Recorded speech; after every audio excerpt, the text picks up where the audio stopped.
மகிபாலன்பட்டியில் நடைபெற்ற பிரம்மாண்ட மஞ்சு விரட்டு போட்டியில் 500க்கும் மேற்பட்ட காளைகள் பங்கேற்றன.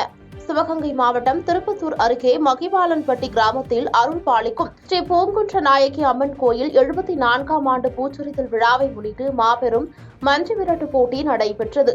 இந்த போட்டியில் சிவகங்கை, திருப்பத்தூர், பொன்னமராவதி, புதுக்கோட்டை, மதுரை, திருச்சி உள்ளிட்ட பல்வேறு பகுதியிலிருந்து சுமார் 500க்கும் மேற்பட்ட காளைகளும் 150க்கும் மேற்பட்ட மாடுபிடி வீரர்களும் கலந்து கொண்டனர். இதில் சீறி பாய்ந்த காளைகளின் திமிலை பிடித்து வீரர்கள் அடக்க முற்பட்டனர். அப்போது காளைகள் முட்டியதில் 30க்கும் மேற்பட்டோர் காயமடைந்தனர். தனியார் மருத்துவ முகாமில் சிகிச்சை மையத்தில் சிகிச்சை அளிக்கப்பட்டது. இருவர் மேல் சிகிச்சைக்காக பொன்னமராவதி தனியார் மருத்துவமனைக்கு கொண்டு செல்லப்பட்டனர். காளைகளை அடக்கிய வீரர்களுக்கும் பிடிபடாத காளைகளுக்கும் தங்க காசுகள், சில்வர் பாத்திரங்கள், துண்டுகள் பரிசுகளாக வழங்கப்பட்டன. காவல்துறை கண்காணிப்பாளர் ஆத்மநாதன் தலைமையில் நூற்றுக்கணக்கான போலீசார் பாதுகாப்பு பணியில் ஈடுபட்டுள்ளனர்.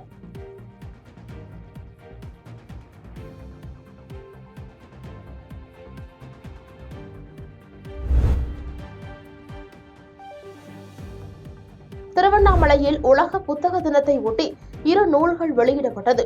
திருவண்ணாமலை மாவட்டம் வந்தவாசி அடுத்த பேரணமல்லூரில் தமிழ்நாடு முற்போக்கு எழுத்தாளர் கலைஞர்கள் சங்கம் பேரணமல்லூர் கிளையின் சார்பில் களம் 24 நிகழ்வாக உலக புத்தக தின நிகழ்வுகள் துணைத் தலைவர் ராஜசேகரன் தலைமையில் நடைபெற்றது. நிகழ்ச்சியில் எழுத்தாளர் அச்சம்மாள் கபில்தேவ் எழுதிய விதைநெல் சிறுகதை தொகுப்பினை கவிஞர் பூங்குயில் சிவகுமார் வெளியிட்டு உரை நிகழ்த்தினார்.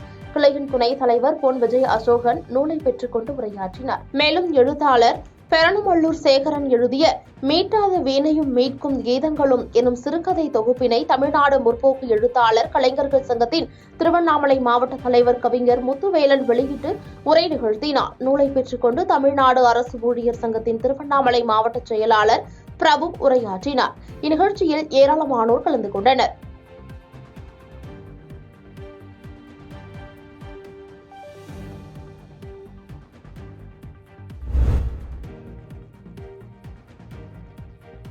அருள்மிகு பொட்டு மாரியம்மன் கோயிலில் கூழ்வார்த்தல் திருவிழா விமர்சையாக நடைபெற்றது. திருவண்ணாமலை அடுத்த மங்கலம் ஸ்ரீ பொட்டு மாரியம்மன் கோயிலில் கூழ்வார்த்தல் திருவிழா நடைபெற்றது. முன்னதாக காப்பு கட்டிய நாள் முதல் தினம்தோறும் அம்மனுக்கு சிறப்பு அபிஷேக ஆராதனைகள் செய்யப்பட்டு வந்தன. இந்நிலையில் விழாவில் முக்கிய நிகழ்வான கூழ்வார்த்தல் திருவிழா நடைபெற்றது. இதையடுத்து மூலவர் அருள்மிகு பொட்டு மாரியம்மனுக்கு சிறப்பு அபிஷேக ஆராதனைகள் நடத்தப்பட்டன. இதையடுத்து பூகரகம், மாடவீதி உலாவருதல் உள்ளிட்ட நிகழ்ச்சிகள் நடைபெற்றது. கரகம் கோயிலை வந்தடைந்தவுடன் கூழ்வார்க்கும் திருவிழாவும் நடைபெற்று முடிந்தது. விழா ஏற்பாடுகளை மாவட்ட கவுன்சிலர் சகாதேவன் மற்றும் கிராம பொதுமக்கள் செய்திருந்தனர்.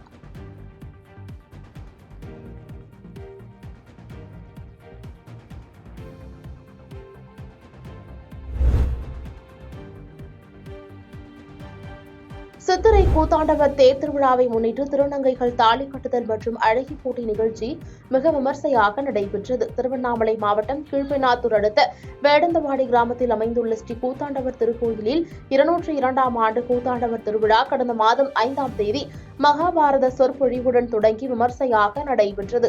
இந்த விழாவிற்காக திருவண்ணாமலை, சென்னை, மும்பை, விழுப்புரம், சேலம் உள்ளிட்ட பல்வேறு இடங்களிலிருந்து நூற்றுக்கணக்கான திருநங்கைகள் வேடந்தவாடியில் குவிந்துள்ளனர். விழாவின் 19ஆம் நாளில் பெண்கள் பொங்கல் வைத்து ஊர்வலமாக வந்து சாமிக்கு படைத்தல், பெண் அழைப்பு நிகழ்ச்சி, திருநங்கைகளுக்கான தாலி கட்டும் நிகழ்ச்சி, அதனைத் தொடர்ந்து திருநங்கைகளுக்கான அழகி போட்டிகள் விமர்சையாக நடைபெற்றது. தொடர்ந்து அழகி போட்டியில் முதலிடத்தை பிடித்த சென்னையை சேர்ந்த பௌர்ணமிக்கு பரிசு வழங்கப்பட்டது. இதனை ஏராளமான பொதுமக்கள் கலந்து கொண்டு கண்டு மகிழ்ந்தனர்.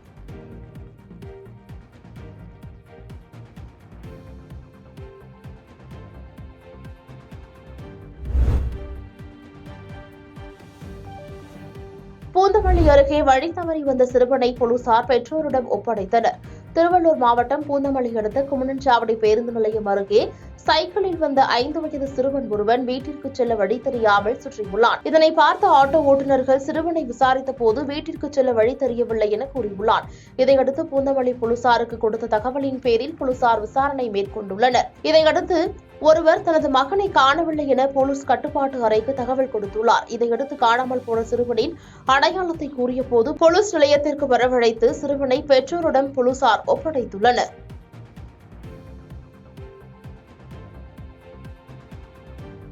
பாதகம் செய்பவரை கண்டால் நாம் பயங்கொள்ளலாகாது பாப்பா.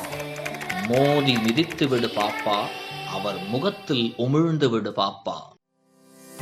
அண்மை செய்திகளை உடனுக்குடன் தெரிந்து கொள்ள இணைந்திருங்கள் இயம்நாடு தொலைக்காட்சியுடன்.